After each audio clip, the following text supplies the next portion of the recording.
Hey guys, Eli here, and on today's video I'm going to be reacting to another YouTuber talking about should you be buying gold. And this YouTuber is I think he's in the the real estate space, but he's talking about gold, and this is my first time watching this video. And the YouTuber's name is, well, the YouTube name is Minority Mindset, and the guy's name is Justin Springs, and I've been watching him for like years in and years out. I'm always getting a lot of education from his YouTube channel, so I'm going to be viewing it on my phone right here, and I'm going to be chiming in and out, seeing what he's saying. I've never seen the video before, so I'm going to see what he's been saying. But before we get started, make sure you guys leave a thumbs up, comment on the video, and if you're brand new to this channel, make sure you subscribe to the channel, please and thank you. But let's get started. 2020 will go down in history as the year of money printing.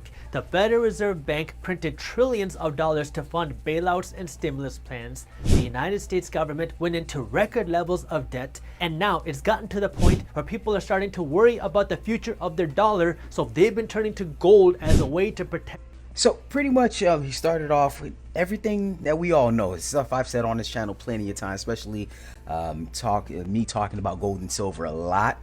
And this is definitely stuff a lot of people, especially if you're a continuous viewer of this channel, you guys pretty much heard me say it, and other YouTubers say it as well. What's up everybody, I am jaspreet Singh from the minoritymindset.com, and welcome to the Minority Mindset. Gold has become a very hot investment topic recently because of all the money printing you have going on, and because you have successful billionaire investors who've always been against gold making huge bets on gold investments for the first time ever. Gold is an interesting investment because it just sits there. It doesn't do anything. If you went out and you bought $100,000 worth of gold today and you put it in a vault and you left it there for 10 years and you went back in 10 years, nothing is going to change. You are going to have the exact same amount of gold today as you will in 10 years. Compare. Awesome. Like we always heard that. I mean, that sounds like something that Warren Buffett said, and even I've said it on this channel as well. So it's true, if you have gold and you store it somewhere 10 years, 20 years, 40 years down the line, you're still going to just have the same amount of gold. To something like chickens. If you went out and you bought 50 chickens, so you have 50 chickens, and let's assume they're roosters and hens, so you have males and females. They will lay eggs that you can sell for cash flow. They can reproduce so you can have more chickens. So if you start off with 50 chickens, in 10 years you might have 500 chickens, and you'll have even I'm not gonna lie, that is the best example I've ever seen. That is the best example ever illustrated to me, you know, period. Awesome. That's just great, man. Liking it so far. But let's see what his thoughts are on the subject as far as should we be buying it. More cash flow because you started off with 50 chickens. So that's what happens over time, is you grow how many chickens you have, and now you can have more cash flow coming in. But if we stick on the financial side of things, let's say you have $100,000 to invest, and you invest it into this company, and let's say that at the time this company is valued at $1 million. So you give this $1 million company $100,000, and now they're gonna have more money that they can use to hire employees. They have more money that they can use for marketing to grow their company, and in 10 years, if they do things correctly, this $1 million company could be worth $100 million because you gave them money to help them grow. So this company is now producing more value, they're creating more income, they're producing more profits because they have grown and they have the equity and the resources to do that. When you buy gold, it just sits there. It doesn't create more gold, and it does not create passive income like chickens can, and it does not create more value like a company can. Your gold is just going to sit there in a vault. This lack of action by gold is why billionaire investors like Warren Buffett hate investing in gold, because Warren Buffett is a great investor. He knows how to find great companies, or I guess great chickens, where if he puts his money into something, it's like adding fuel to a fire, where now this company is going to have more resources to grow, create more value, create more income, while gold doesn't do anything. That's why in this video, I want to talk about investing in gold and the different ways you can invest in gold and whether it's a good investment for you. But before we get into that, I need you to do me a quick favor and smash that thumbs up button below, because the way the YouTube algorithm works, if you do not smash that thumbs up button, then YouTube is much less likely to show you and other people our financial news and education videos. Gold is known as a... Now, before I smash the thumbs up button, I gotta make sure to see what he says, you know. scarce commodity. It's scarce because there's a limited amount of gold in the world, and it's a commodity because 1 ounce of gold in America is the same as 1 ounce of gold in China, is the same as 1 ounce of gold in Mexico. So gold is gold no matter where you are in the world. Gold is used as a measure of value like money. Like I can compare how valuable my paper dollar is by comparing it to the price of an ounce of gold, but I'll get to that in just a second. Gold does have some practical uses. It's used in dentistry, it's a good conductor of electricity, and it's used in jewelry, obviously. But for practical purposes, when people are buying gold or talking about gold, they're using it as a money, as a way to benchmark how valuable their paper dollars are. If we come back, And this is so true. Like, this is so true. You know, everybody, we're talking about, hey, an ounce of gold, how much is it going to be worth? We're giving the value to go to the dollar. So I 100% agree with that. back to my handy dandy whiteboard, and no, I'm not going to be drawing you any chickens, and no, I don't offer any drawing classes. But if we come back to the numbers, in 1970 you could buy an ounce of gold for around $100. In 1990 you could buy that same ounce of gold for around $400. In 2010, that same ounce of gold is going to cost you around $1,000. And in 2020, an ounce of gold will cost you something around $2,000. An ounce of gold in 1970 is the exact same as an ounce of gold in 2020, and gold isn't producing more gold, it's not producing any cash flow or income, and it's not producing more value.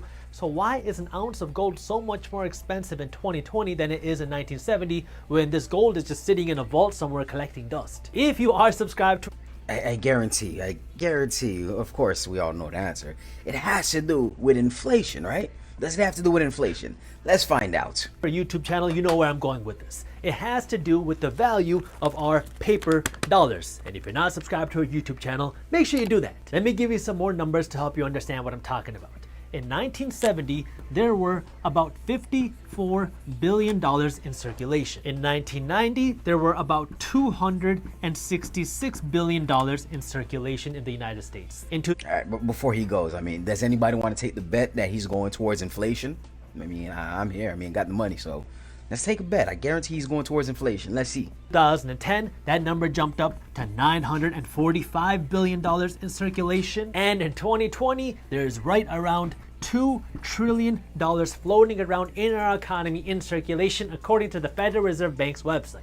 In case you're wondering, when I say the amount of dollars that we have in circulation, I mean how many paper dollars we have floating around in our economy right now. It is not the same as how much national debt we have, because our national debt is decades worth of deficit spending plus interest that we as a country owe. And these numbers are not how much money or buying power there is out there. Like when you hear the Fed is printing trillions of dollars, they're not actually printing trillions of dollars of paper. They're actually just going to a computer and creating digits out of thin air. But this is how much paper dollars there are in circulation. So while this doesn't give us the entire picture of how much money is out there, this will give us enough information to understand what's going on. When more dollars are printed and created out of thin air, the value of each dollar that we have gets diluted and it goes down, and this makes the price of other things around us, like gold, go up in price. The value that gold provides in 2020 isn't any different than the value that gold provided in 1970, because it's still just sitting there in a vault.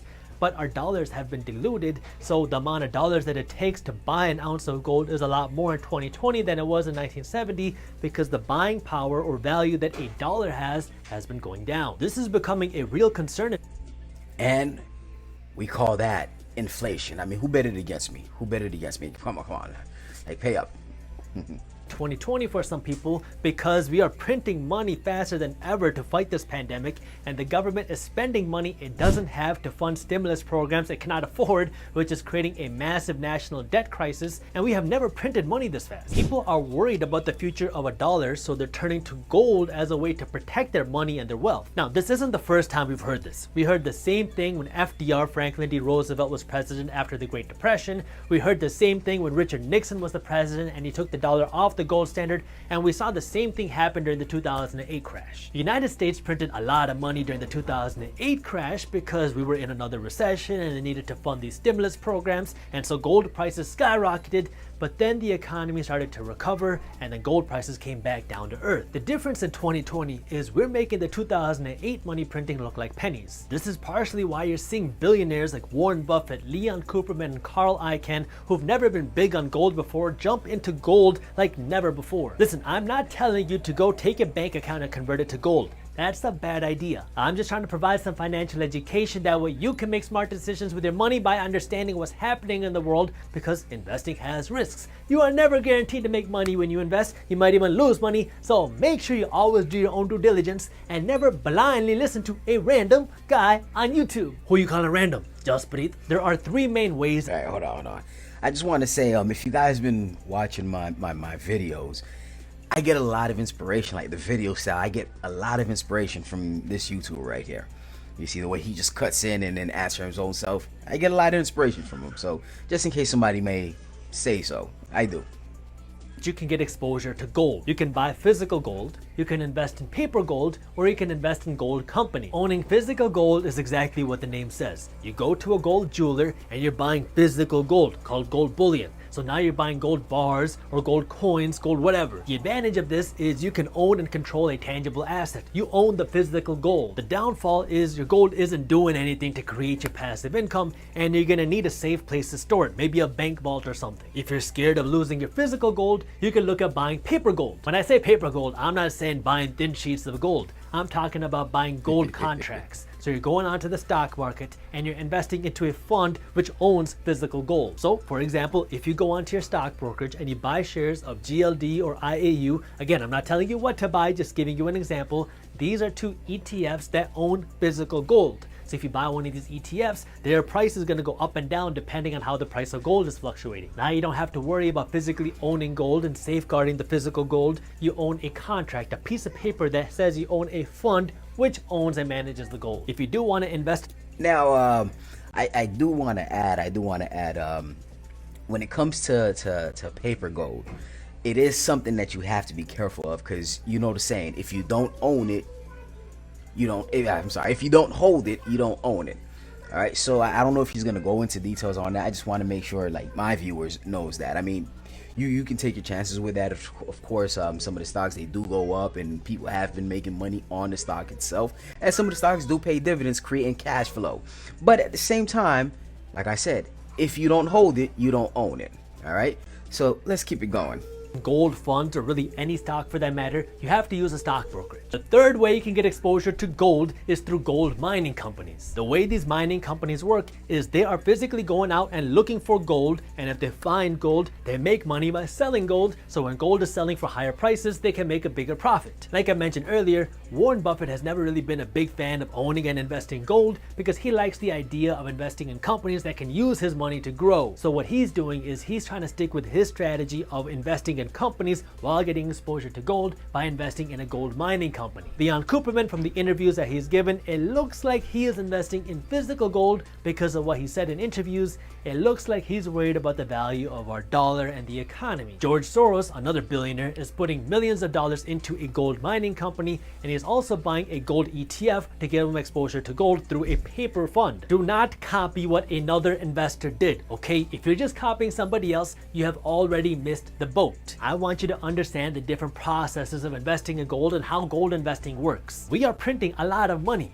yes, and is this going to hurt the value of our dollar? Yes. But this is not the end of the United States, and this is not the end of the United States dollar, okay? The dollar is still the world's currency, and the United States is still the world's superpower. Nothing can go up forever, not even gold. If the economy recovers and then we start paying down our debt, you can see the value of gold come down very quickly because people start to think, oh, our economy is strong, our dollar is strong, and nothing bad can happen. And so this emotion could turn things around. This is why it's important for you to do your own due diligence. And this is why it's important for you to stay up to date on what's happening in the finance and business world. That way you can make smart decisions with your money.